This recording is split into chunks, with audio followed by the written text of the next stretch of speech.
mari me disait que la plupart de ces gens vivent dans l'incohérence. Ils n'ont pas de mœurs précises. Il paraît qu'ils en meurent. Faut faire le nécessaire. Dans le temps, il fallait bien laver les carottes. Sinon, elles vous faisaient attraper la lèpre. Maintenant, ce sont les pommes de terre qui vous donnent le diabète, qui vous font trop grossir.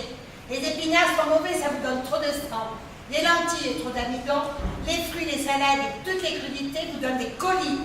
Si on les cuit, ça n'a plus de vitamines, ça n'a plus d'enzymes et ça vous tue. L'alcool, ça fait du mal, ça alcoolise. L'eau n'est pas bonne, même dans les bottes. Ça gonfle l'estomac, ça le remplit de grenouilles. La viande est mauvaise, c'est de l'acide urique. Le poisson vous énerve. Le poisson vous énerve? À cause du phosphore, ça le fait éclater. Dans la tête? Et les moules, ça peut donner la peste. Et les huîtres, et les coquillages. Les asperges, mon mari n'en veut pas. Ça fait mal aux reins, il le sait, le docteur. Il y a des clients comme l'aspergine. Il y a des aubergines, ça ne donne que le rhume. Ça me dit de la peste. Oh, les aubergines, c'est cancérigène. Nous sommes tous des idiots. Hélas, nous sommes gouvernés par des imbéciles. Il faudra trouver un remède à cela. Ce remède est introuvable. Ça fait rien. Je vous le trouverai quand même. Je vous le trouverai quand vous voudrez. Nous voudrions bien. Pouvoir, c'est savoir. Pouvoir et savoir sont les deux facultés de l'âme. De l'âme, de l'homme.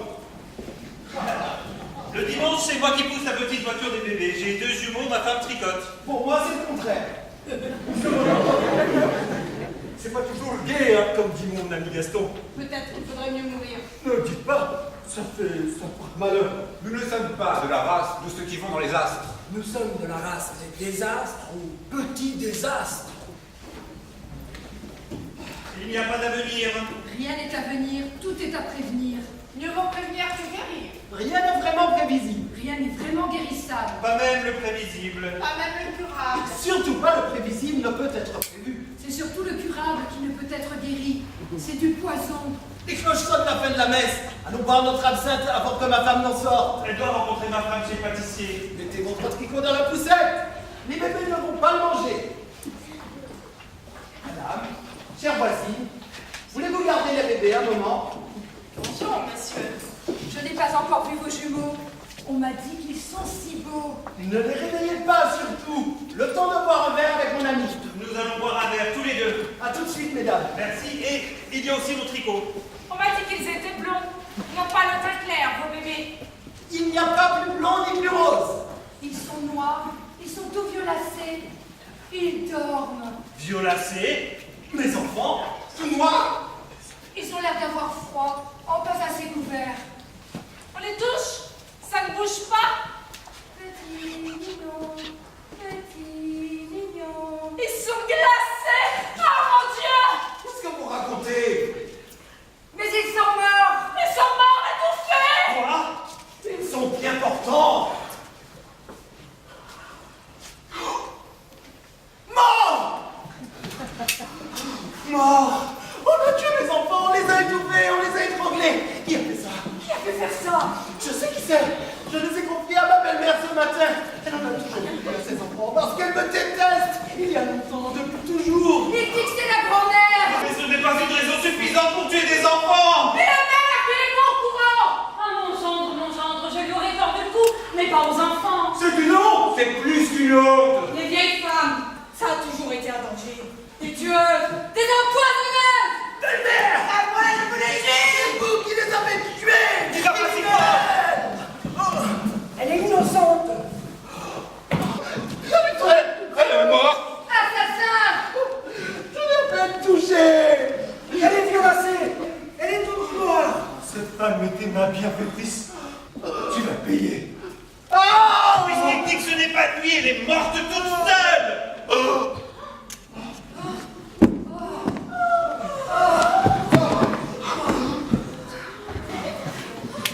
Tu as tué mon copain. Salaud. Je l'ai raté. Il est tombé tout seul, il a glissé. Regardez.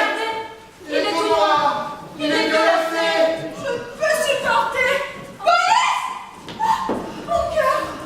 Salaud. Assassin. C'est pas lui. Il a dit qu'il est mort tout seul. Elle ne bouge plus. Appelez les pompiers. Je vais aller chercher les pompiers. C'est pas moi. C'est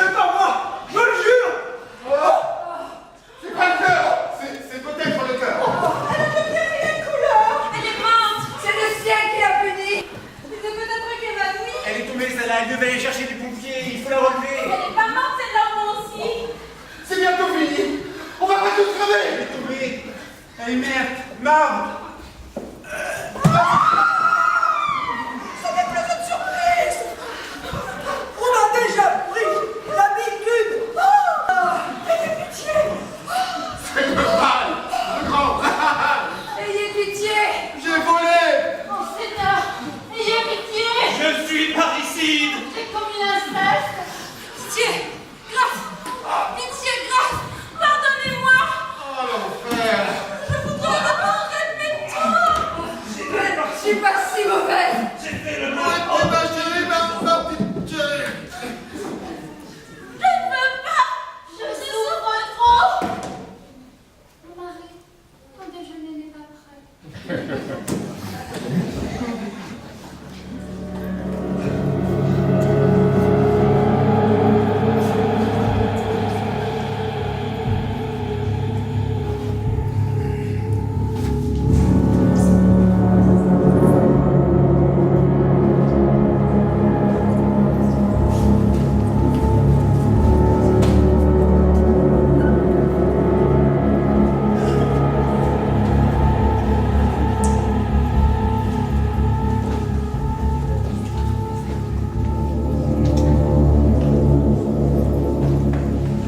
Citoyens de la ville, étrangers. Un mal étrange s'est répandu dans notre ville depuis quelque temps. Ce n'est pas la guerre. Il n'y a pas d'assassinat. Nous vivions simplement, calmement. Certains d'entre nous dans le presque bonheur. Tout d'un coup, sans avoir été malades, sans raison apparente, les gens se mettent à mourir. Dans les maisons, dans les églises, au coin des rues et sur les places publiques, ils se mettent à mourir. Imaginez-vous cela. Et le comble, ce ne sont pas des cas isolés. Un mort par-ci, un mort par-là. Cela pourrait s'admettre à la rigueur. Ils sont de plus en plus nombreux. Il y a une progression géométrique de la mort. Il s'agit, nous disent les médecins, les historiens, les théologiens, les sociologues, il s'agit d'un mal qui revient cycliquement. Rarement, mais cycliquement, et qu'on n'avait plus connu depuis quelques siècles dans une autre partie du monde. Ce mal fait le tour de la terre et vient frapper le pays ou la ville la plus heureuse. Oui, au moment le plus accompli de son histoire. Au moment où l'on croyait que l'on n'avait rien à craindre. Ce phénomène terrible a été signalé les 2 dernières fois dans des endroits très lointains. À Paris et dans une autre ville de l'Antiquité, Berlin. En Sicile aussi, paraît-il. Mais nous n'avons plus les documents suffisants pour savoir exactement si c'était la Sicile ou l'Argentine. Il est inconcevable que notre tour soit venu alors que Brest était beaucoup plus proche de ces contrées. Il y a des maisons où des familles entières sont anéanties ensemble. Des frères et des cousins sont pris en même temps du même mal, de la même angoisse, suivis de la même douleur mortelle, même s'ils habitent dans des quartiers différents. On a pu croire un moment qu'on pouvait expliquer ce phénomène par un retour, une réapparition des vieilles querelles ancestrales entre familles, ou dans d'autres familles, comme cela ne peut plus exister dans notre modernité apaisée. Mais les gens sont morts aussi bien dans la même maison que dans des maisons éloignées les unes des autres. Des inconnus sont morts en même temps, des inconnus les uns aux autres. On pouvait donc tout aussi bien croire que c'était la querelle entre des inconnus. Trop de coïncidences nous ont fait perdre la piste de la coïncidence. Les gens meurent au hasard. Nous vous avons réunis aujourd'hui sur cette place publique pour vous dire ce qui nous arrive. Et que ce qui nous arrive est incompréhensible. Nous sommes accablés par une mortalité sans cause connue. Je dois vous annoncer que les pays voisins, ainsi que les autres villes, nous interdisent leurs portes. Plus personne ne peut entrer et vous ne pouvez plus sortir. Hier encore, on pouvait partir. Nous sommes, dès aujourd'hui, pris comme dans un piège. Concitoyens et étrangers, n'essayez pas de fuir. Vous n'échapperez pas aux balles des carabiniers qui défendent les entrées et les sorties. Nous avons besoin de tout notre courage et de toute notre force de résignation. J'ai aussi besoin de bras pour creuser des fosses. Il faut exproprier les chantiers, les terrains vagues, car il n'y a plus de place dans les cimetières. Je demande des volontaires pour surveiller les maisons affectées, pour empêcher qu'on entre dans ces maisons ou qu'on en sorte. Il nous faut des inspecteurs assermentés pour enquêter dans les maisons touchées par la maladie, afin de voir si c'est vraiment la maladie mortelle. Des femmes enquêteuses, je demande, pour déterminer les causes des décès, examiner même les vivants et constater s'ils ont des taches, des rougeurs, des enflures, et dénoncer ceci à la police afin qu'ils soient bien compris.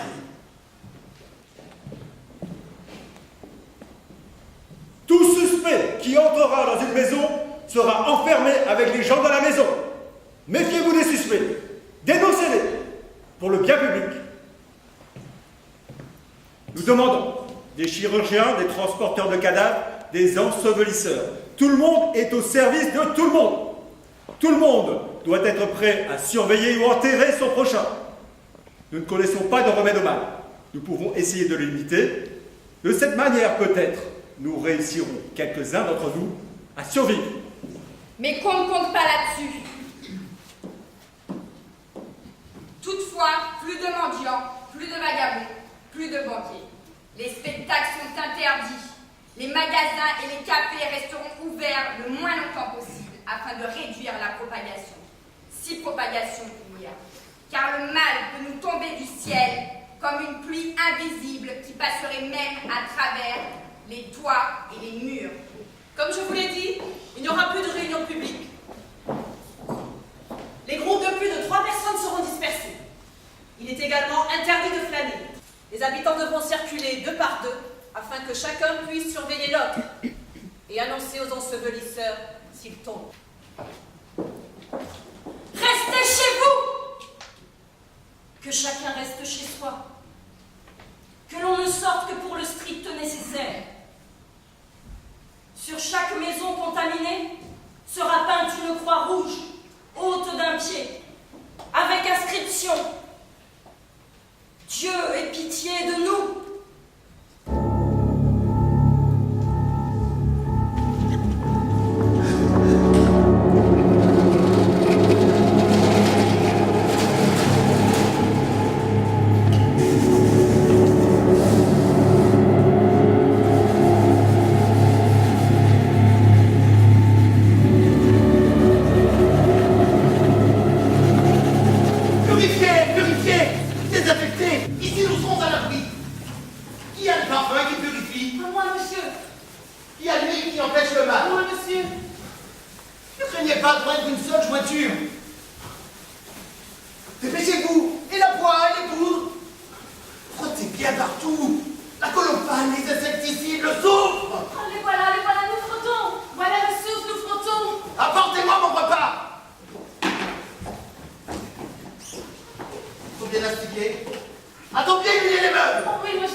Nous avons du blé, du riz, du poisson et de la viande séchée.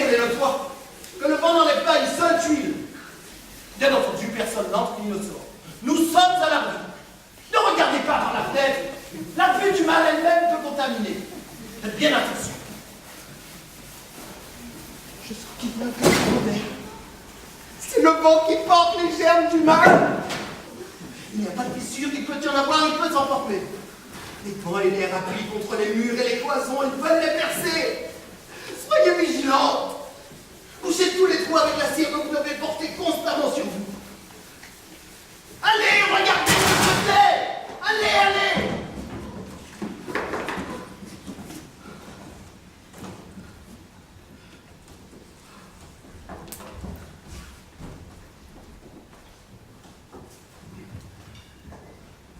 Bougez tout.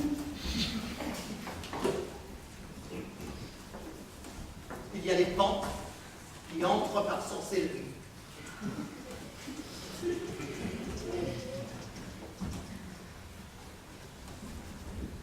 Vaporisez aussi. Ne craignez pas de vaporiser la nourriture. Tant pis s'il y a la mauvaise goût. Vaporisez parce que les vents mauvais ne connaissent pas les murs et les cloisons. L'esprit mauvais entre par sorcellerie. Il est invisible et pour lui il n'y a pas de matière. Si vous y pensez, monsieur, il entre par la pensée. Pensez qu'il n'entre pas. Pensez qu'il n'entre pas. Les cloisons doivent être étanches, mais le cœur doit être perméable. Si vous ne le voulez pas, le mal n'entrera pas dans cette maison. Il ne vous touchera pas. Il n'y a plus d'univers en deux. Mais continuez de vérifier s'il y a des fentes et des fissures. Si rien ne s'élargit, que tout se reprenne. Nous sommes impénétrables. C'est ce qu'il faut savoir. Sommes-nous impénétrables? Nous sommes impénétrables. Dis-le toi aussi. Je suis impénétrable.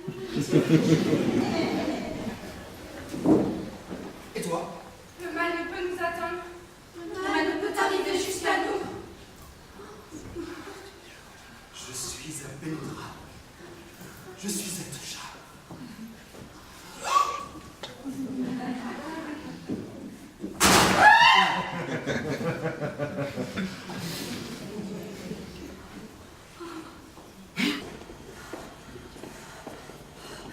Les pommes de ses mains noircissent.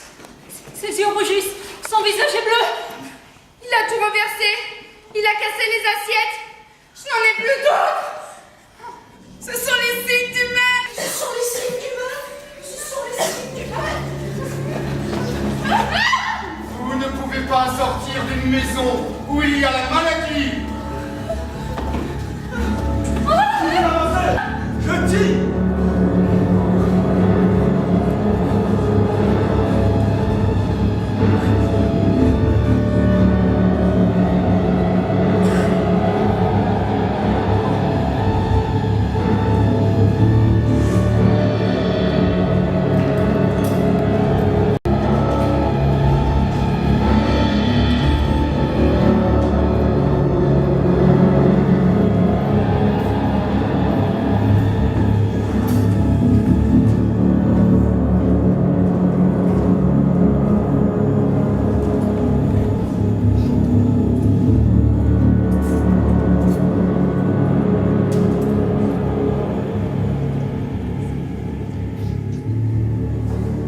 Asseyez-vous. Les chaises ne sont pas très confortables.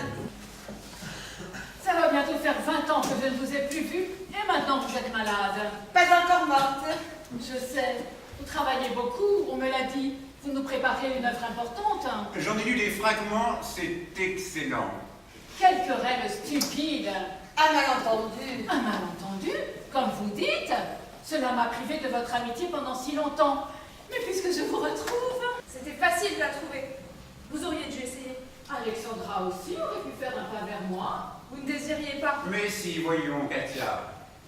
Vous êtes française, normande. Pourquoi ce prénom russe? Le prénom est français, le diminutif est russe. C'est elle-même qui se l'est donné. Elle aimait beaucoup Tchekhov. C'est ridicule. On peut presque tout pardonner, mais on ne peut pardonner à quelqu'un qui a d'autres idées que vous. Celui qui pense autrement est un ennemi. C'est parce que vous n'avez pas la vocation de l'amitié. L'amitié est plus forte que les idéologies. Vous-même avez changé. Vous avez adopté d'autres idées qui ne changent pas. Pour moi, un ami est celui qui pense comme moi. Pour qu'il reste un ami, il doit changer d'idée en même temps que moi. Je plaisante un peu. Mais dans le fond, il en est ainsi. J'étais venue pour essayer de voir avec vous, de d'expliquer, de comprendre la raison secrète de notre mésentente, car depuis que vous avez changé d'idée, vous avez rechangé, et vous avez les mêmes idées que moi depuis 10 ans environ. Cependant, on a continué de ne pas se voir. Ne vous fatiguez pas trop l'esprit. Surtout, ne la fatiguez pas elle. Le médecin ne veut pas qu'elle se fatigue. Il a d'ailleurs beaucoup hésité avant de permettre votre visite. N'en parlons plus. Je suis contente de vous voir. Ne parlons de rien. Il y a tout de même cette coïncidence bizarre. Nous nous sommes querellés le lendemain du jour où j'ai reçu ce prix littéraire. Alexandra est au-dessus de cela. C'est absurde. C'est évident. Alexandra n'est pas jalouse. Peut-être simplement en désaccord idéologique avec les membres du jury qui, sans cela, lui auraient sûrement donné le prix. Elle le méritait plus que moi. À l'époque, je peux dire, peut-être pensait-elle que je renoncerais, comme elle l'aurait fait elle-même. Sans doute, elle n'aurait pas accepté. Ce n'est pas désagréable de passer plusieurs mois dans une clinique. Au début, c'est difficile. Ensuite, on s'y habitue. Je vis dans un monde aseptisé. Les bruits, la fleur du monde ne parviennent à moi que très édulcorés, désamorcés. Cela ne fait plus peur, ou plutôt, cela ne dérange plus. Avant d'entrer, on nous a arrosé de liquide désinfectant. Beaucoup de gens meurent en ce moment. Oui, plus que d'habitude. Les gens meurent dans la rue. Les hommes défont leur cravate, les femmes poussent des cris et ils meurent. C'est une mode. Je sais, je suis au courant. Enfin, vous avez une mine excellente. Vous aussi. Je me demande si ce n'est pas un peu de votre faute si j'ai cessé de voir Alexandra. Souvenez-vous, j'étais venue chez vous, dans votre petit appartement. Nous avons dîné et tout d'un coup, durant la conversation, mais si, j'ai lu le mécontentement sur votre visage. Je ne m'en souviens pas. Mais si. Vous avez du mal à interpréter. Vous avez attaché trop d'importance. On accorde souvent trop d'importance.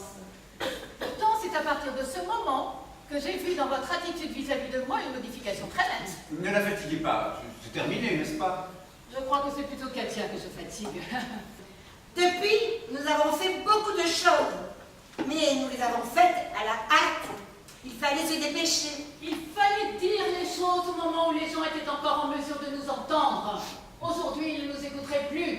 Ils ont d'autres préoccupations. Il y a toutes ces morts. Vous avez raison. Ce que nous avons à dire, il faut le dire tout de suite. Ainsi, on peut se faire une place dans l'histoire de l'expression.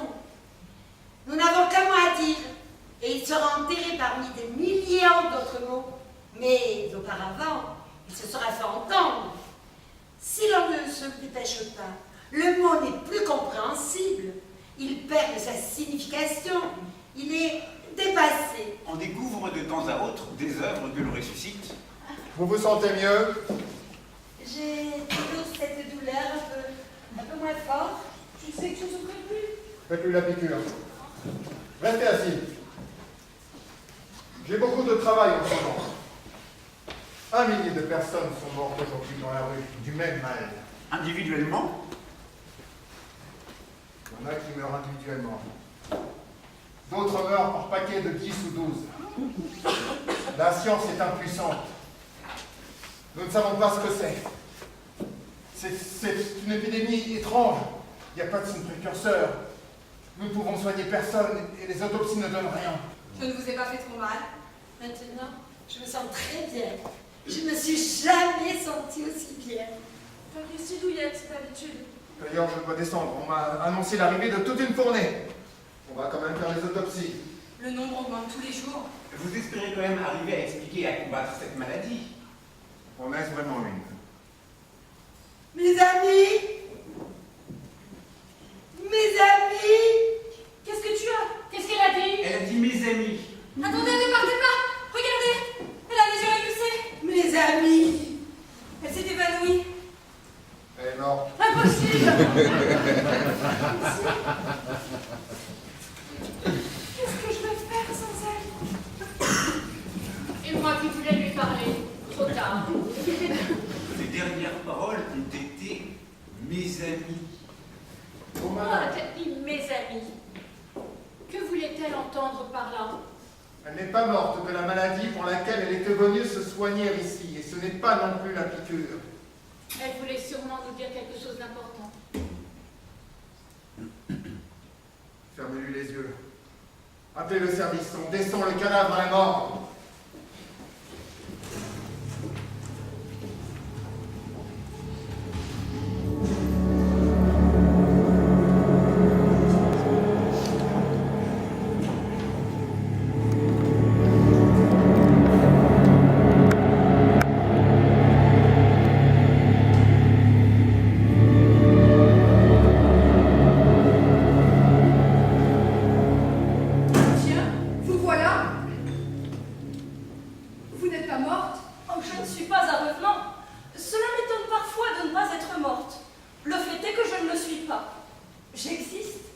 J'existe encore.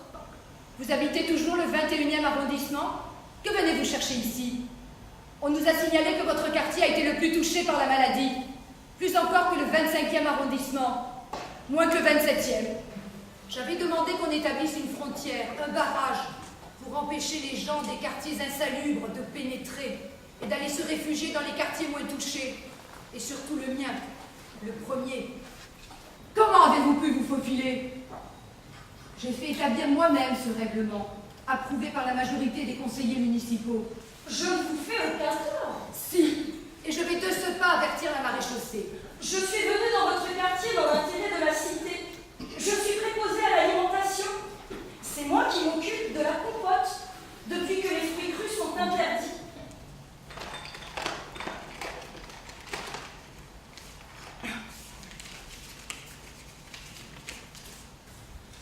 Voici mon laissez-passer et mon ordre de mission. Je regarde le permis de loin.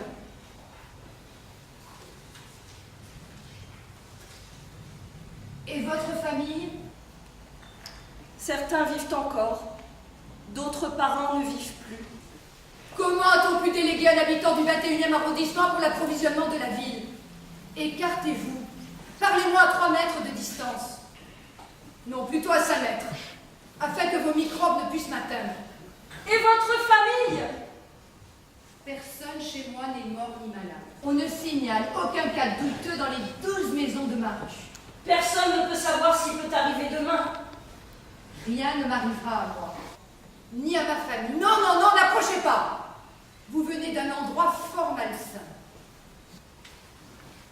Vous m'avez l'air bien rassurée. D'où vous vient cette assurance et cette allégresse bizarre en ces moments où la catastrophe sévit, décime la vie? Rien de sorcier. Tous les gens qui sont malades, les mourants et les morts, sont ou ont été imprudents. Il n'y a qu'à ne pas se mêler à la foule. Il n'y a qu'à ne pas s'approcher des malades.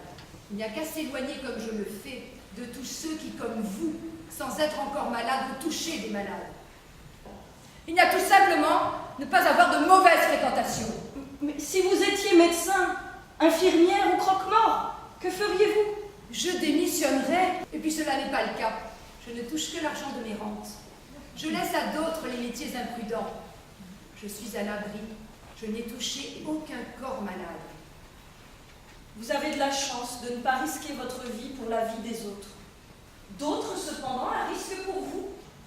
Mais ne soyez pas trop contente, madame. Il est presque impossible de savoir qui est en bonne santé et qui ne l'est pas. On voit des gens pleins de vie, ayant l'air en bonne santé, tout frais, tout rose, et qui seront morts 1 heure après. Si j'ai pu échapper jusqu'à présent, j'échapperai bien par la suite. Je ne suis pas une égoïste, quand on ne me demande pas trop. Je porte volontiers secours, en temps normal. Mais dans les circonstances exceptionnelles que nous vivons, on a le droit et le devoir d'être prudent et méfiant. On a le droit et le devoir d'être provisoirement égoïste dans les moments graves. Cela se défend, c'est une morale comme une autre. Je suis à l'abri, j'ai dû faire. Je n'ai jamais été dans la compagnie de gens présentant un danger quelconque. Je ne vois ni les médecins, ni les infirmières. J'évite les croque-morts et j'achète ma nourriture dans des magasins d'alimentation de première catégorie. Il vaut mieux dépenser quelques sous de plus plutôt que de se sentir menacé. Ma vie vaut bien celle des autres. On vous a signalé avant-hier au restaurant de la Dinde farcie. N'étiez-vous pas à table dans avec monsieur Daniel. Eh bien, ce monsieur est un ami avec lequel je discutais affaires. Il est gros et gras. Il prend les mêmes précautions que moi. Dans ce cabinet particulier, il n'y avait là personne susceptible de nous donner la maladie. Ah bon?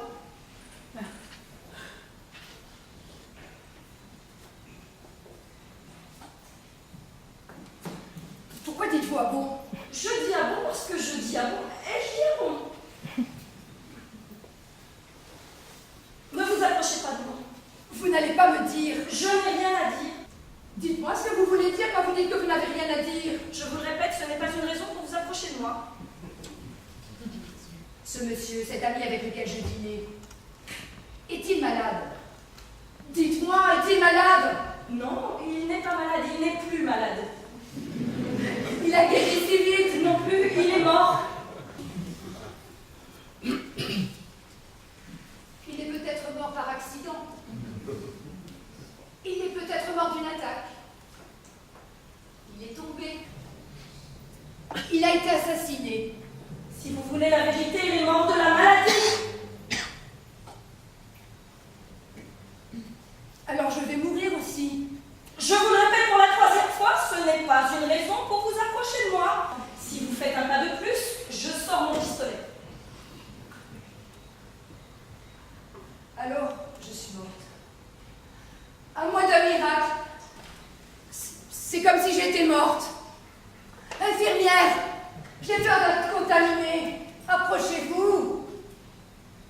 Trop tard, trop tard. Plus aucun médicament ne peut plus vous servir.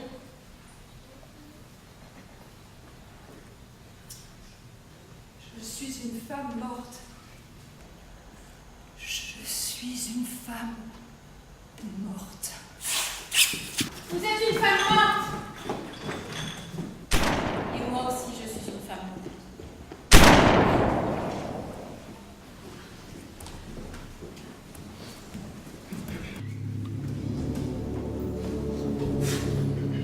Deux barreaux sont sciés.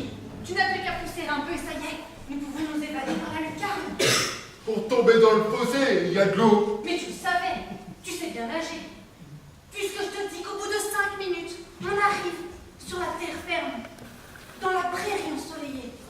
Après, il y a les jardins, et puis les rues, et les boutiques, les boulangeries, les marchands de vin, et les fruits. Attention! Attention, cache la ligne, il y a Johnny qui arrive. Voilà Johnny. Les portes vous sont ouvertes. Je n'ai pas refermé la porte par laquelle je viens d'entrer. Et toutes les autres portes ne sont pas refermées. Je sais que vous avez une ligne. Et je sais que vous voulez passer par la lucarne. Ce n'est plus la peine de vous donner tant de mal. Nous avons comme gardien un mal plus grand que nous. Je n'ai pas peur du chômage. Je ne crains ni l'eau ni le feu.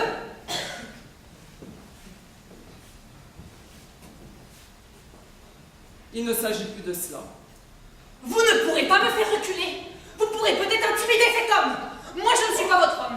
Lui, il a de temps à autre des hésitations. Les gardiens qui étaient aux portes sont morts. Comment ça? Qu'est-ce qu'ils ont eu? Pourquoi n'avez-vous pas fait venir d'autres gardiens? Mais si, on les a remplacés. Ce sont des gardiens invisibles. Vous vous moquez. Ce n'est pas mon habitude. La maladie se vit dans toute la ville, jusqu'aux remparts, jusqu'aux portes qui sont fermées. Elles sont gardées par des gardiens qui pourraient mourir d'un instant à l'autre. Les portes n'en seraient pas ouvertes pour autant, car il y a les gardiens du dehors de la ville qui vous empêcheraient de sortir. La ville jusqu'au rempart me suffit. Moi aussi. Les gardiens du dehors de la ville n'ont pas la maladie, du moins ils ne l'ont pas encore. Ils ne veulent pas l'attraper. C'est pour cela qu'ils ne vous laisseront pas sortir. Ils craignent la contamination. Dans la ville, presque tout le monde est contaminé. Ceux qui ne le sont pas encore le seront bientôt probablement. Quelle maladie?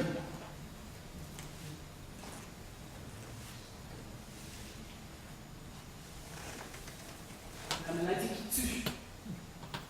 L'épidémie ne laisse aucun espoir. Les gens disent sur les trottoirs, au milieu de la chaussée, dans les appartements fermés, dans les églises et dans les temples. On ne peut plus les ramasser.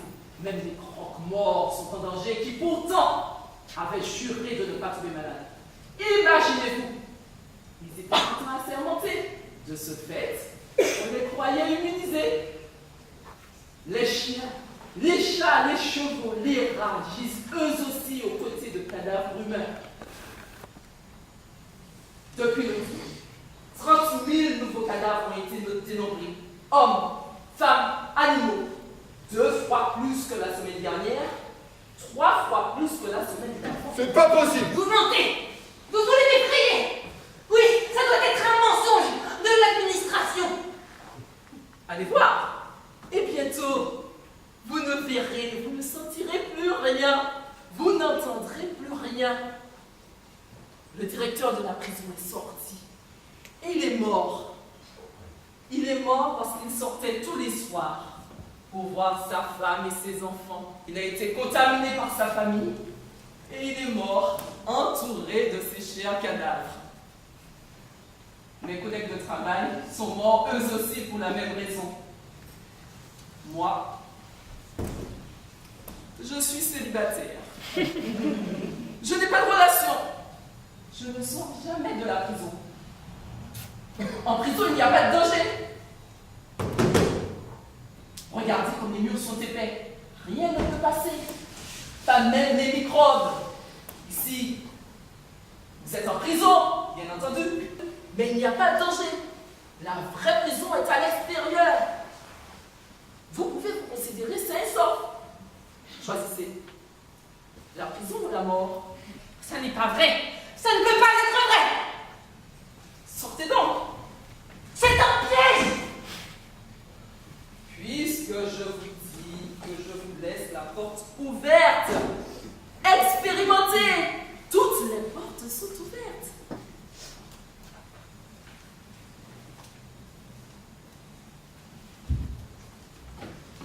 Que penses-tu, père? C'est une menteuse, c'est une rusée. Elle ne ment pas. Qu'est-ce que tu en sais? As-tu des preuves? J'ai rêvé cette nuit que l'on mourait. J'ai vu dans mon cauchemar des montagnes de morts. Il y avait des tas si hauts que ça dépassait les maisons de 6 étages. Tu vois, elle a bien laissé la porte ouverte. C'est parce que tu n'as pas le courage de t'évader. Tu te dégonfles. La porte est ouverte, regarde. Tu ne vas pas me dire que tu crois à des rêves. La vérité dans les rêves, ce que l'on n'ose pas concevoir le jour, les rêves pendant la nuit le dévoilent. On s'arrange avec les rêves. Les rêves vous montrent ce que vous avez peur de faire. C'est un faux alibi. C'est pour excuser ta lâcheté. Si la porte est ouverte, c'est qu'il n'y a plus besoin de gardien. Moi, j'aime mieux finir mes jours en prison très tard. Je partirai toute seule. Mais je me méfie des gardiens qui doivent garder les autres portes. Elle nous a menti. Il y a certainement des gardiens vivants et en bonne santé. On ne peut pas faire confiance au geôlier. Je dois partir. Mon parti politique a besoin de moi. J'ai une mission, j'ai des devoirs vis-à-vis des autres. Vive la liberté! Tu peux me suivre si tu veux. Je partirai par la lucarne. Je me méfie des portes. Adieu! Elle n'ira pas loin. Allez, rame-moi! J'ai mal partout! Je ne peux plus nager! Je sombre! Au secours! Au secours! J'ai mal partout! Je ne peux plus nager! Je sombre! Son cadavre tout gonflé flotte déjà sur l'eau. Vous voyez que je vous dis de la vérité. Je l'ai toujours cru. Je l'ai toujours cru. Je vous ai toujours cru. Je vous répète que je vous ai toujours cru.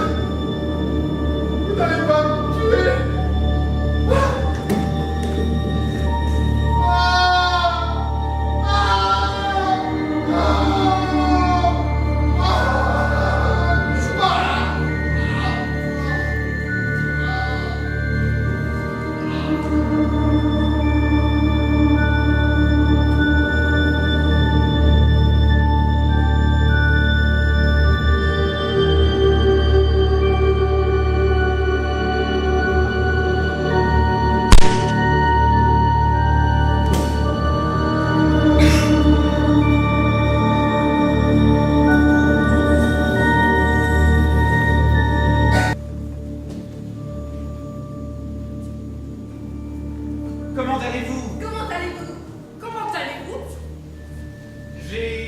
j'ai eu des migraines.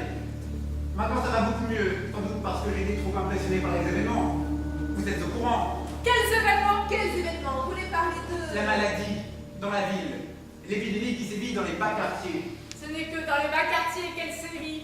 Ici, nous sommes à l'abri. Dans les bas quartiers, vous comprenez l'ignorance, Le manque d'hygiène. les vices, la pauvreté. Oui, il y a aussi la pauvreté. La misère, c'est ça la misère. La pauvreté est un vice. Ils sont pauvres parce qu'ils ont bien voulu l'être. Des déchets.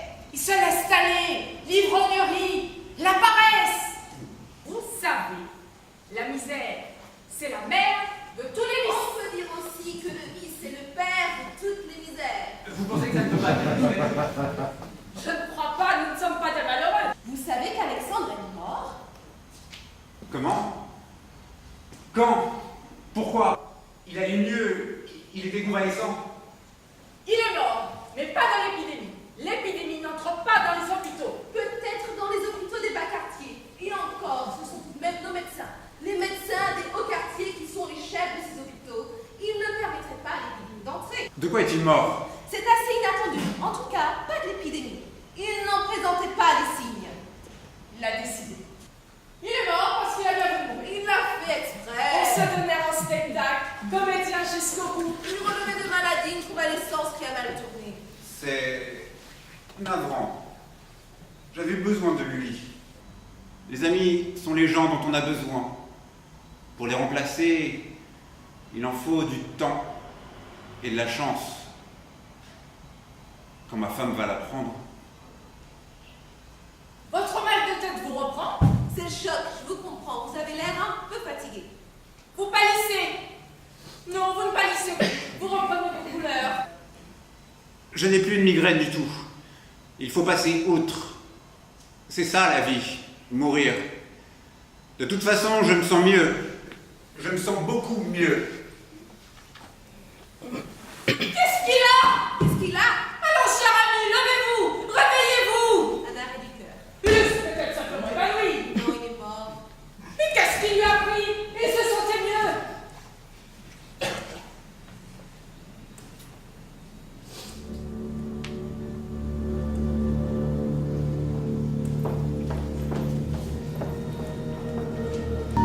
En quittant la maison de mes amis, ils étaient deux.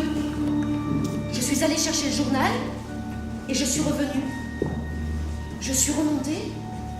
Eh bien, j'ouvre la porte et je vois 11 cadavres étendus. Comment ont-ils fait pour se multiplier? Mais ce qu'il faudrait savoir, ce qu'il faut bien établir, c'est ceci. Se sont-ils multipliés de leur vivant ou après? En tout cas, ça s'est fait en 5 minutes. Peut-être par la machine?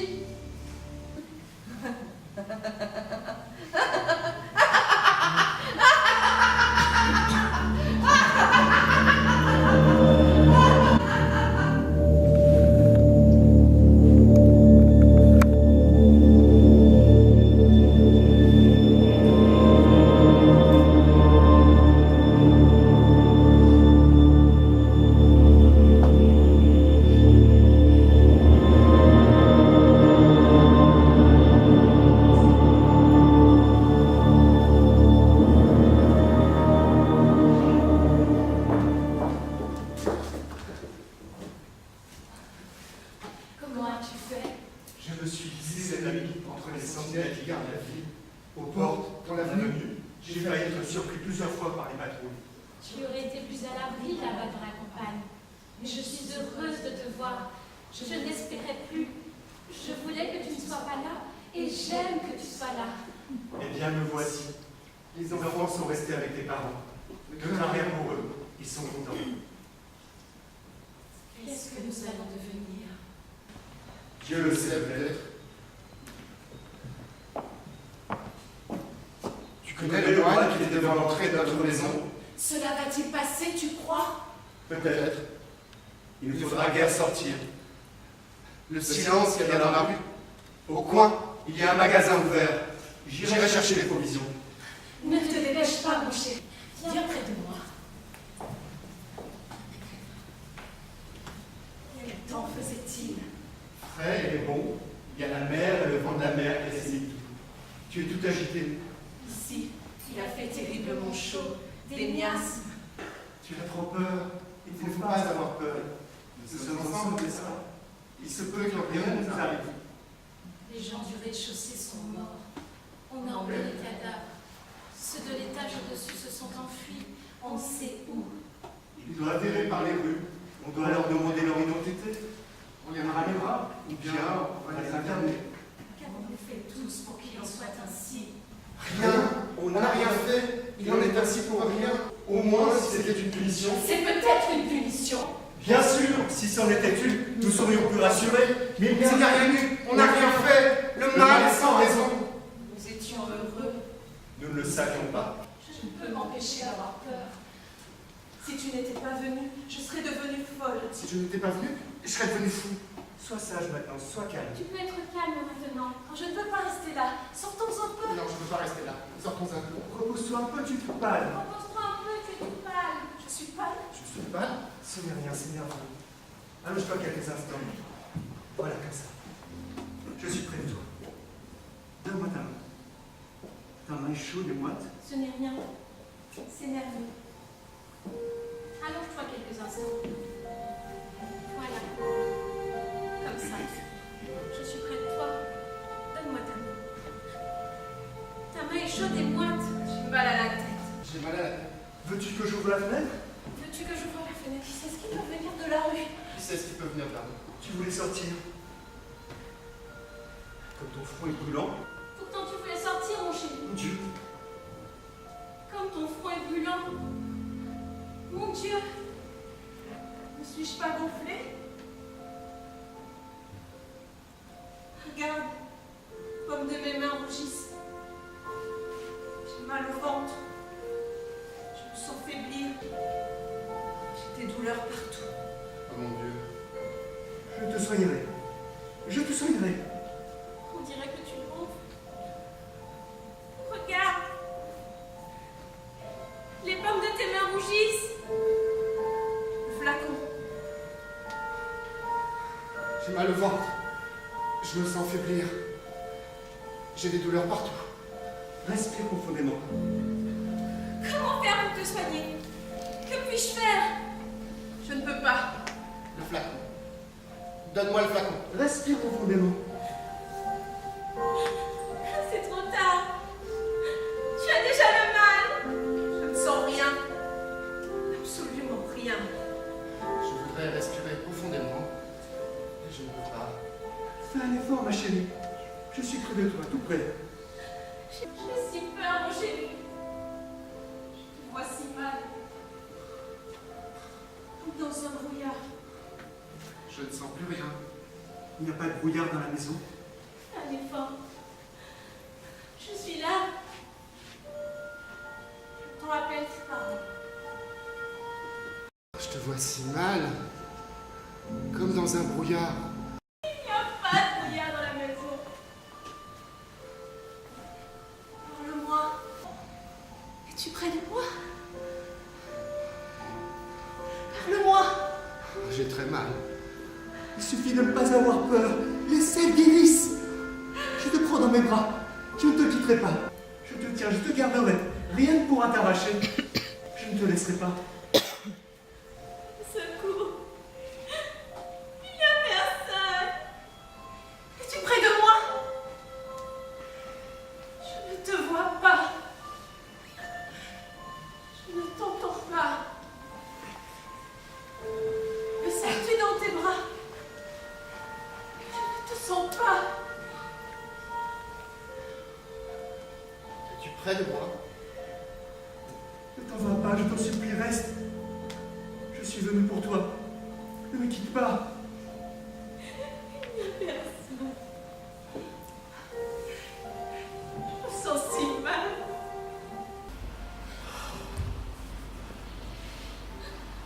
Es-tu là? Je t'ai attendu. Je t'ai espéré. Pourquoi n'es-tu pas venue? Je suis toute seule. Es-tu près de moi? Je ne te vois pas. Je ne t'entends pas. Me serres-tu dans tes bras? Je ne te sens pas. Ne t'en va pas. Je suis venu pour toi, tu sais. Ne me quitte pas. Je me sens si mal. Mais je suis là, ma chérie.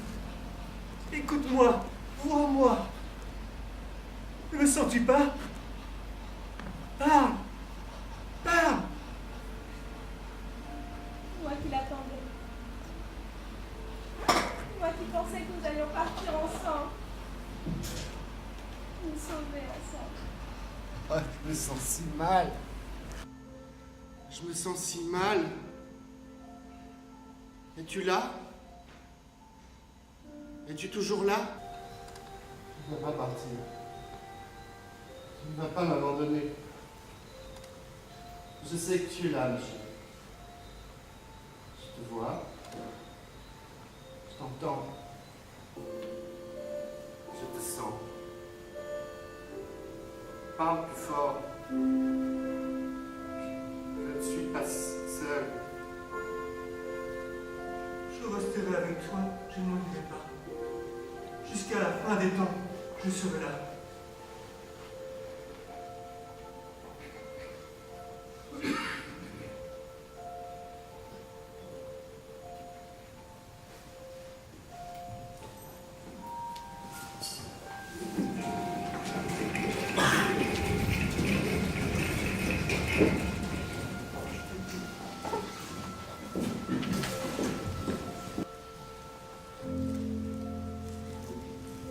Arrange-toi bien, ma fille. Mets tes boucles d'oreilles, mets ton collier.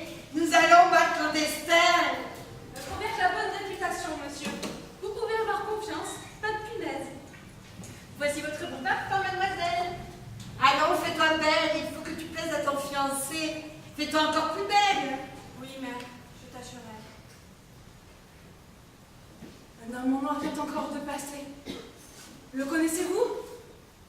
Ne pense plus à tes soucis. Il faut que tu t'amuses. Tu es jeune. Nous avons tous des amis morts. Nous n'avons pas le temps de les pleurer. L'homme en noir vient encore de passer dans la rue, madame. Apportez-moi une pinte de bière, s'il vous plaît. Votre bière est excellente, bonne pour la santé. Mon Dieu, toujours cet homme en noir. Qu'est-ce que cela veut dire? Ne t'inquiète donc pas. Depuis ce matin, il passe, repasse sur notre fenêtre. C'est un moine, rien qu'un pauvre moine. Ne l'effrayez pas qu'avez-vous. Il n'annonce rien de bon. Il va voir des malades pour les encourager, pour les soutenir. C'est un homme brave. Occupe-toi de ta toilette plutôt. Pense à toutes les choses gaies. Il y a la trompe, le printemps, les lacs, les prairies, les fleurs. Ce collier vous plaît-il, mère? Mais je n'ai pas envie de le mettre. Le mal nous épargnera, j'en suis sûre. Voulez-vous un autre parfum, mademoiselle? Voici vos bagues, votre poudre. Tu peux mettre du rouge sur tes lèvres et sur ton visage. Je suis pâle, n'est-ce pas? Il y a des gardes devant la porte de la maison d'en face! Cela n'est pas pour nous, ce n'est pas pour nous. Que laissez vous entendre, madame? Je me sens fatiguée. Si fatiguée. Je n'ai plus envie de rien. Allons, il faut te secouer. Réagis, ma chérie. Tu veux que je t'aide à t'habiller? J'ai mal à la tête. Qu'avez-vous, mademoiselle? Rien, je te dis, il n'y a absolument rien. Une petite migraine, sans doute. C'est parce qu'elle est timide. Elle n'aime pas voir le monde. Un peu d'émotion, un peu de trac. Alors, je vais t'aider à t'habiller, à te préparer convenablement. J'aimerais plutôt... Je voudrais bien m'allonger un petit peu. Repose-toi alors si tu veux, mais pas trop longtemps. Dans quelques instants, nous devrons sortir. Aidez-moi! Un peu d'eau fraîche. Je n'ai qu'un petit malaise. Mère, j'ai très mal. Elle est devenue toute pleine. Que sens-tu? Où as-tu mal? Ma tête, mes yeux, ma gorge, le ventre. J'ai froid. J'ai trop chaud, j'étouffe. Son front est brûlant. Ses mains sont toutes glacées. Regardez,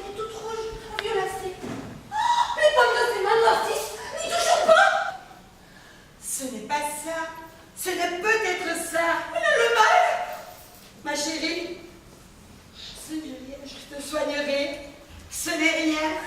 Tu guériras. Tais-toi.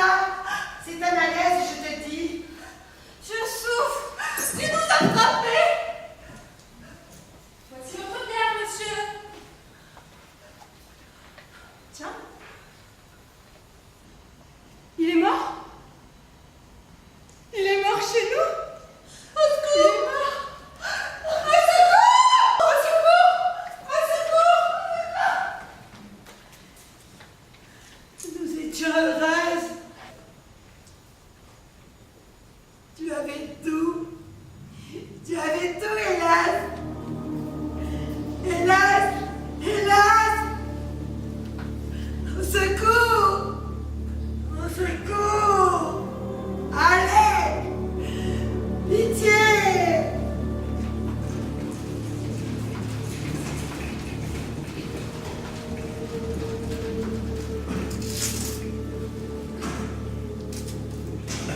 Notre science est impuissante. Nous allons tous mourir. Nous sommes tous en sursis. Prouvez-le, elle ne pourra jamais apporter des preuves.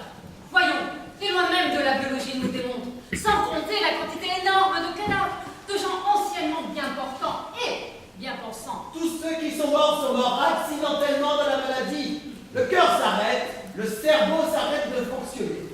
On ne meurt pas quand on est imbu de science, quand on a bien en tête la théorie et la pratique de la doctrine. Vous faites bien de le redire. Ainsi, vous soutenez, mesdames et messieurs, que des centaines de milliers de personnes sont mortes par ignorance, par manque de foi ou parce qu'elles n'arrivent pas à croire à la vérité de la doctrine. Nous pouvons l'affirmer. Elles ont été sensibles à la propagande adverse. Ce furent des victimes. C'est à cause de la propagande adverse que notre science n'est pas assez puissante. Ce sont des victimes, c'est aussi leur faute. Ils ont une croyance vieille et dépassée, mais encore virulente. Il y a même de ces gens qui disent que toute action est inutile. Toute évolution, toute révolution, car disent-ils, de toute façon, il y a la mort. C'est un argument à prendre en considération. Seriez-vous défaitiste? Seriez-vous réactionnaire? Je crois qu'il y a la mort. C'est une honte. Je ne mourrai jamais. Je parie que si. Les gens qui meurent sont de mauvais citoyens. Les mourants ne sont pas assez politisés. On devra châtier leurs descendants. Je crois qu'il y a la mort. Vous ne formulez que des clichés. Le bon sens ne nous apporte que de fausses vérités. Entre la vérité et le bon sens, il y a un abîme. Vous ne voulez pas prendre la mort en considération. C'est elle qui nous prend en considération. Nous ne pouvons pas l'empêcher. C'est faux! C'est faux! Je voudrais bien vous donner raison. Ce n'est pas le cœur qui manque. Mon cœur me manque. Excusez-moi. Elle est morte. Cela ne m'étonne pas. Cela ne m'étonne pas non plus. Pas pour les mêmes raisons. C'est de sa faute. C'est qu'elle a bien voulu. Elle donne un bien mauvais exemple. La mort n'est pas la règle. C'est l'exception. Le mauvais exemple est contagieux. La foule des vivants est assez bête pour suivre les mauvais exemples. Nous saurons l'équilibrer. C'est la maladie qui est contagieuse. Excusez-moi. Je m'excuse.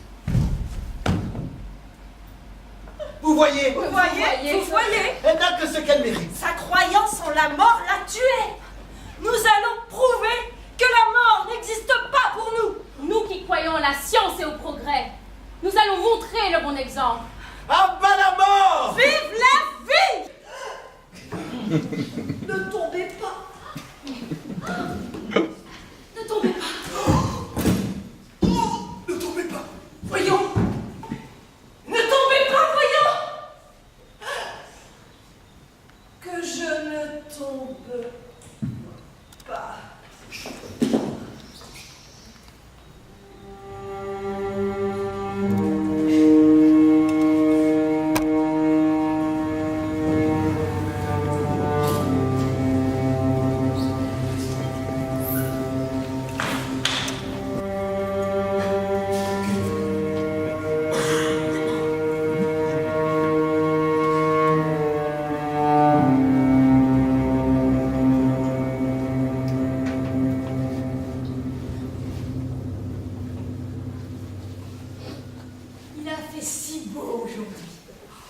Regarde le couchant.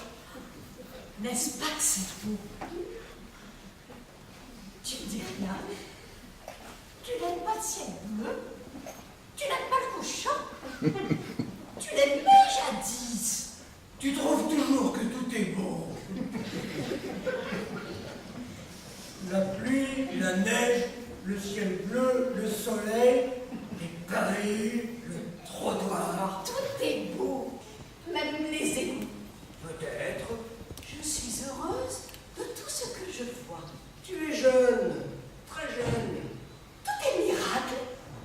Chaque instant de la vie m'enchante. Au début, le monde m'avait plongé dans la stupéfaction.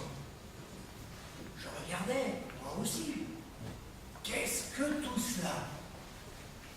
Puis je me réveillais de ma stupeur.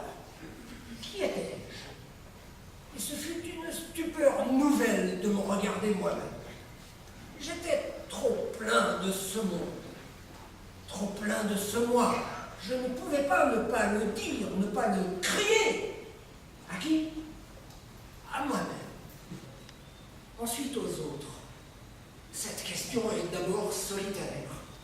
C'est à soi-même qu'on se le demande. Une solitude absolue qui interroge l'univers, sans figure. Enfin, après, qu'est-ce que c'est que tout cela? Après, qu'est-ce que je suis? Qui suis-je? S'ajouta le pourquoi suis-je là entouré de tout cela? La vie n'est plus miracle, elle est cauchemar. Je ne sais comment tu as pu garder intact le miracle.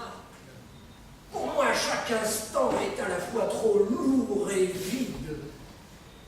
Tout est affreux. Je m'ennuie dans l'angoisse. Comment peut-on s'ennuyer? Les arbres s'ennuient-ils? La route ne s'ennuie pas. Les plantes s'épanouissent dans la lumière. Jamais les feuilles ne se dessèchent. Je caresse du regard tous les visages. Tout est flétri. Je suis flétri. J'ai 200 ans. J'ai tout le temps attendu de vivre. Hélas, je n'attends plus. Plus rien à attendre sauf le rien. La seule flétrissure dans mon cœur, c'est ma tristesse, ma seule blessure. Comment peux-tu ne pas être heureux quand je suis près de toi? Ta présence me suffit, encadrée dans l'univers. Je me dis que tu existes et je te remercie. Depuis le temps que nous sommes là. Depuis le premier jour, cela n'a pas changé. Et mon amour se renouvelle. Chaque jour est pour moi le premier jour. Un premier jour que j'accepte tous les jours. Je me suis contentée de la présence mystérieuse du monde, ce qui m'entoure, et de la conscience d'exister. Chaque matin est tout neuf. À chaque aurore, le monde renaît, tout propre, tout vierge. Tu ne m'aimes pas assez si tu es si triste. Je n'aime rien. Et toi, je t'aime. Je t'aime à ma façon. Je t'aime comme je peux, le mieux possible, tant que je peux, avec ce qui me reste de force. Tu ne peux pas beaucoup au-dessus de l'indifférence. Mais si, j'ai tout de même besoin de toi. Je n'ai besoin que de toi. Et d'un peu de ciel, un peu de lumière. À quoi donc? Tout juste un peu de chaleur. Tu ne regardes donc pas autour de toi? Quelle raison pouvons-nous avoir d'être heureux et joyeux? Comment peux-tu accepter cette angoisse? Tout le monde a peur autour de nous. Ce n'est pas tellement la peur des autres qui me pèse. Mon angoisse me suffit. Ah, manage. Je vais t'aider. Non, ce n'est rien. Donne-moi ton bras. Autrefois, il y a très longtemps, je combattais ma détresse. Il y avait en moi des sources de joie que je croyais intarissables, des sources de vie. La joie luttait avec mon angoisse. Quel élan j'avais, quelle jeunesse, quelle richesse. Forte était l'angoisse, bien sûr, mais la vitalité était plus forte encore. Qui aurait cru que je vieillirais tant si vite? À mesure que je vieillis, tu rajeunis. Pour moi, chaque seconde dure 1 an. Une année n'est qu'une seconde. J'ai bien appris l'amour, mon chéri. Je t'aime de plus en plus. Chaque jour, un peu plus. Mais tu es le seul que je ne comprenne pas. C'est pour cela que je t'aime avec une si grande douleur. Oh! Regarde cette vitrine! Notre condition n'est pas acceptable. Je ne peux plus vivre dans cette ville, enfermé. Je ne peux plus vivre dans notre maison, enfermé. J'ai horreur du foyer, de tous les foyers. On vous enferme. On vous enferme. Je ne veux pas rentrer. Et pourtant, je sais que je rentrerai. Si tu avais su ce que tu cherchais, tu n'as jamais su. Mon amour, la peine que tu me fais. Je t'aime. Oui, oui, on s'aime, on s'aime. Hélas, je ne pourrai pas vivre dehors non plus.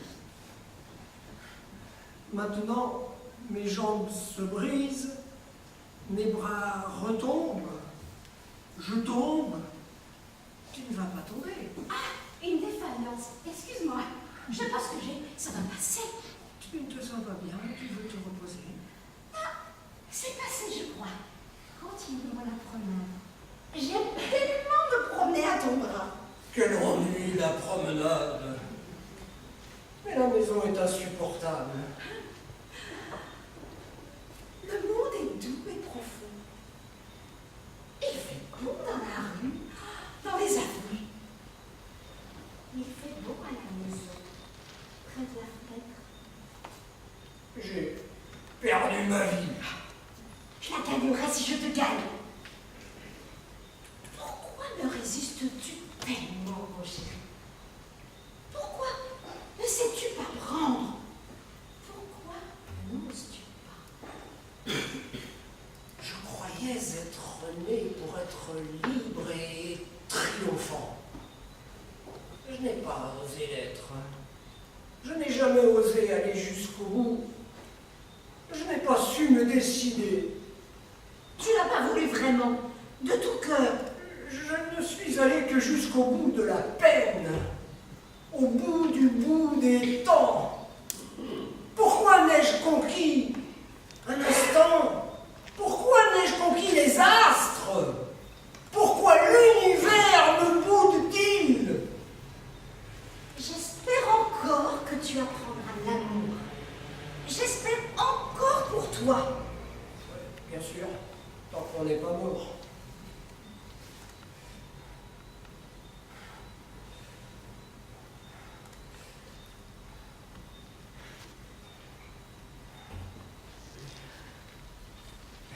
Maintenant, ça ne m'intéresse plus.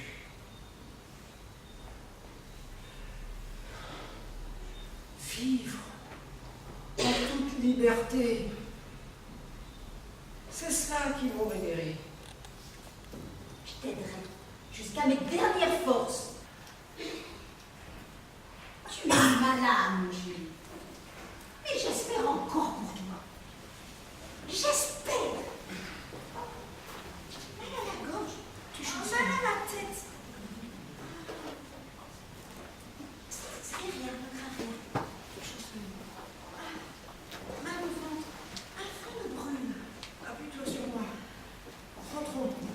peur.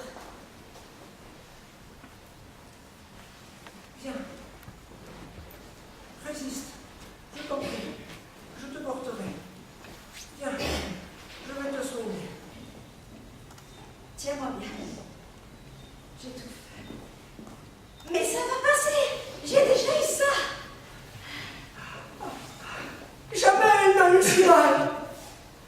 Tu n'as jamais été malade. Mon Dieu, aidez-nous. Elle a les signes du mal. Elle a les signes. Aide-moi. Ne t'affole pas. Rentrons doucement. Je m'allongerai et tu resteras près de moi. Ma chérie. Ça passera. Tu guériras toi aussi. Ma chérie, tu m'as promis de rester avec moi jusqu'à la fin des jours. Tu ne peux pas me quitter. Tu l'as promis. Tu ne dois pas. Tu ne dois pas. Qui peut nous aider sauf Dieu? Il n'est pas là. Emmène-moi. Je t'emmène. La maison n'est pas loin. Pas si loin. Mais je pourrais, puisque tu es là. Un peu de courage, ma chérie. Mon petit amour, il faut que tu en aies porté deux. Je n'en ai plus. Mais oui, je m'allongerai. Tu t'allongeras près de moi. Nous serons côte à côte. C'est le bonheur. Nous guérirons. Nous avons encore de longs moments à passer ensemble. À vivre. Ne m'abandonne pas. Ne m'emmène pas. Il ne faut pas. Je t'aime. Je te garde. Comment n'ai-je pas compris? On se comprend. Il est trop tard. La nuit va nous engloutir. La joie était là. Je n'ai pas su. Viens, ma fille, viens. Je t'emmène. Et tu me portes dans ta nuit. Il y aura quelques instants. Au secours! Mes amis! Mes frères!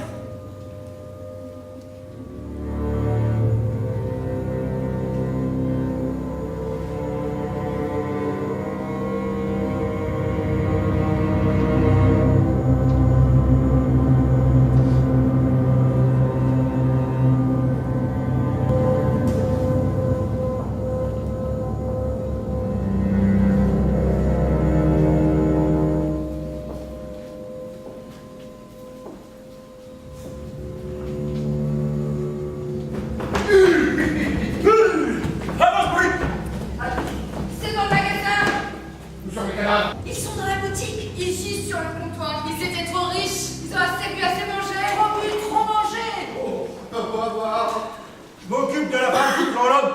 Ce n'étaient pas des gens sympathiques.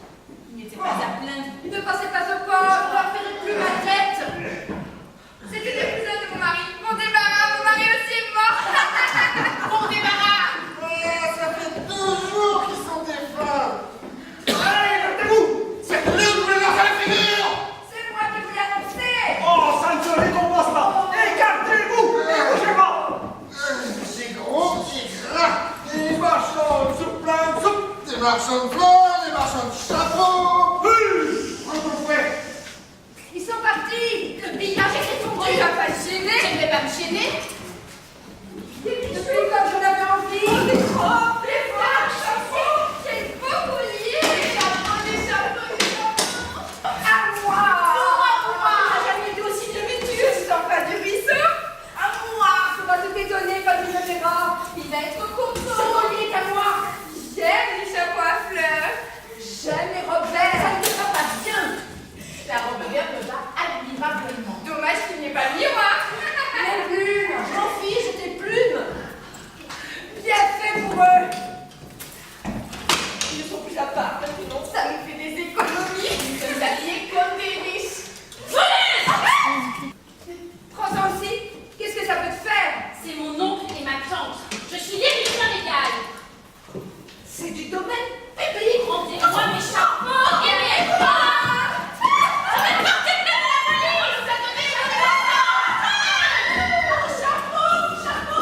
répète que je ne peux rien faire pour vous. Il n'y a plus de farine, il n'y a plus de sale morceau de sucre, il ne reste pas une goutte d'huile. Je n'y peux rien économiser. Vous savez bien qu'on ne peut plus se ravitailler. Nous sommes assiégés, nous sommes bloqués. Où voulez-vous que je trouve de l'huile? Je ne peux pas devenir de l'huile, je ne peux pas devenir de Dans l'huile. nos quartiers, nos bas quartiers, on meurt de la famine autant que de la maladie. Davantage de la famine. Alors vous avez l'habitude. Il reste encore des provisions dans les quartiers riches. Dans les quartiers riches, ils ont des provisions. Ils leur manquent de milliards. C'est parce qu'ils ont su économiser, ils ne se sont pas précipités sur les aliments. Comme les voraces que vous êtes. Ils ont mis de côté, voilà pourquoi ils en ont encore. Ils n'ont pas assez de réserves qu'ils ont voulu. Vous êtes privilégiés. Il vaut mieux mourir de faim plutôt que de la peste. Qu'on partage de réserves à égalité. J'aime mieux mourir de la maladie. Qu'on partage. Qu'on partage. Ah, c'est contraire à la loi. Chaque quartier a ses dépôts. L'administration n'autorise pas qu'on transporte les réserves d'un quartier à l'autre. Nous voulons du pain à rouler. Au secours! Au secours! Au secours! Partage mon bébé. La chair des petits enfants est bien chère que celle de cette nourriture fonctionnaire. Avec tout mon enfant. Laissez-moi.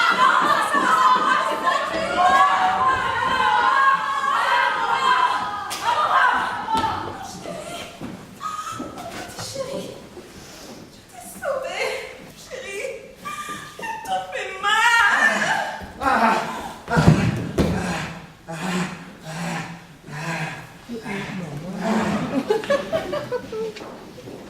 Une morte toute fraîche. Oh, elle est bien maigre. Bon, ça sera toujours plus tendre qu'un homme. Petit pâté de viande bien chaud, messieurs, dames. Petit pâté bien frais. Petit pâté de viande hachée. Petit pâté bien tendre. Acheté. 100 francs la douzaine. 13 à la douzaine. Plus tendre que la nuit. Chair fraîche. Chair bien fraîche. Vous les y goûter, messieurs, dames? Goûtez-y. Des anthropophages. Oui, des anthropophages. Mais non, voyons, pas des professionnels. Ce ne sont pas des professionnels. Des amateurs. Même pas. C'est simplement à l'occasion. On n'est pas anthropophage parce que 2 ou 3 maris ont mangé leur femme ou parce que certains parents mangent un enfant poussé par la nécessité. Toutefois, je vous conseille de faire attention. Pour que les humains, petits ou grands que nous mangeons, n'aient point la maladie. C'est simplement préventif. Un problème de salubrité, dirions-nous. Si on mange quelqu'un qui a la maladie, on tombe soi-même malade. C'est un grand risque à prendre. Mais si, poussé par la faim, un bon vivant vous fait envie. D'ailleurs, de tout temps, cela s'est fait en cas de besoin. Oui, en effet. De temps en temps, il faut bien que l'on se mange les uns les autres. Tout est humain, voyez-vous. Tout est humain.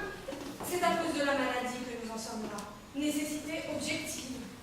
Autrement, nous nous aimerions ou nous nous détesterions sans nous manger. Mais moi, malgré tout, je me méfie de cette sorte de nourriture. Je me méfie à cause de la maladie. Le mal est dans tout, vous savez. D'ailleurs, vous venez des quartiers riches. Vous avez encore tout ce qu'il vous faut. Si vous voulez des bottes, suivez-moi. Pourquoi hésitez-vous? Les voulez-vous vraiment? Si, certainement. Je vous cède les bottes pour 2 morceaux de pain.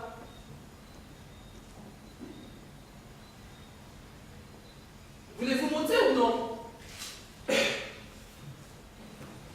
bottes sont à la maison. Voulez-vous que je les mette? Il n'y a pas la maladie chez moi. Regardez. Vous aurez des bottes comme les miennes.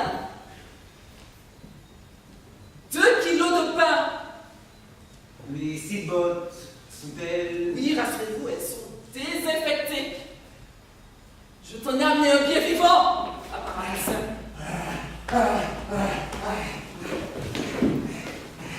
Chers concitoyens, chers concitoyennes, écoutez-moi! Concitoyens, camarades, mes frères, mes sœurs, écoutez-moi, je dois vous annoncer une grande nouvelle. Écoutez-moi. Écoutez-le! Quelle catastrophe va-t-il nous annoncer encore? Depuis des semaines, depuis des mois, la municipalité ne promet que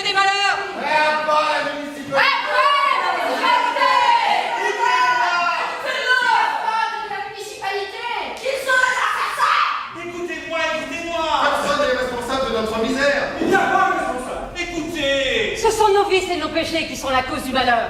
Nous sommes responsables. Nous ne sommes pas responsables. Écoutez-moi. C'est votre faute, c'est votre faute. Écoutez-moi, écoutez-moi.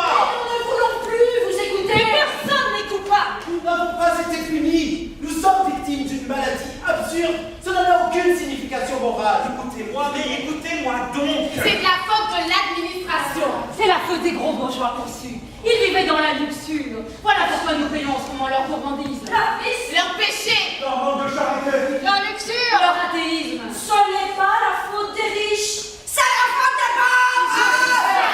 C'est à cause de leur manque d'hygiène. c'est à cause du poids, les pauvres et sales. Écoutez-moi, écoutez-moi. C'est la faute des riches. C'est la faute des pauvres. Écoutez-moi. Écoutez-le donc. Je dois vous annoncer une bonne nouvelle. C'est la faute de la municipalité. À part la municipalité. Il va vous annoncer une bonne nouvelle. Il paraît que c'est une bonne nouvelle. Écoutez-moi. Écoutez-moi. Chers concitoyens, chères concitoyennes, nos statistiques révèlent que la maladie recule. Elle recule très vite. Elle recule au galop.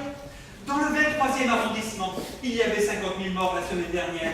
Il n'y en a plus que 3 maintenant. Il paraît que la maladie recule. Dans le 15e arrondissement, il y avait 90 000 morts la semaine précédente. Il n'y en a plus que 3 maintenant. Et oui. Dans le 1er arrondissement, il y avait 80 000 morts la semaine précédente. Cette semaine, plus personne n'est mort. Et dans notre arrondissement, un pestiféré est guéri. Il n'y a pas eu de mort. Il n'y a plus de mort. La maladie s'en va. Nous voulons en avoir la certitude. L'administration ne vous a jamais caché la réalité. Aux heures les plus cruelles, nous vous avons montré les statistiques. On ne vous a jamais caché le nombre de morts et de mourants. En plus, nous avons fait tout notre possible à enrayer la maladie en prenant des mesures austères, voire antipopulaires. Nous n'avons aucune raison de mentir aujourd'hui. Des preuves. Nous exigeons La preuve, vous l'avez. Depuis mon arrivée, personne n'est mort. Plus personne ne mourra. Je vous en donne ma parole d'honneur. Il donne sa parole d'honneur. Oh, vive l'administration.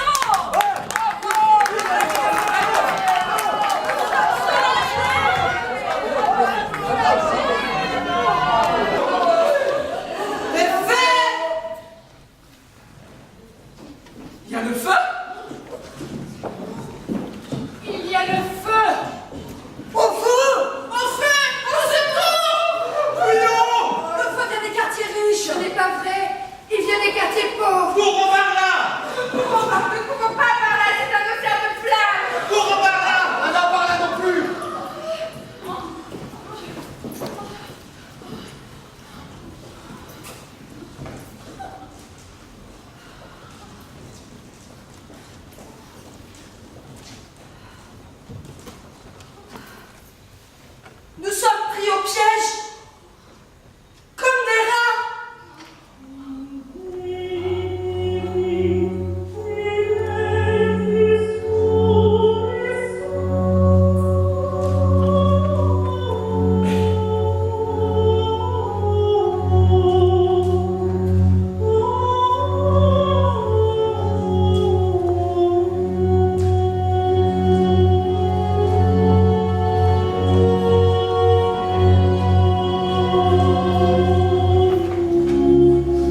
Thank you.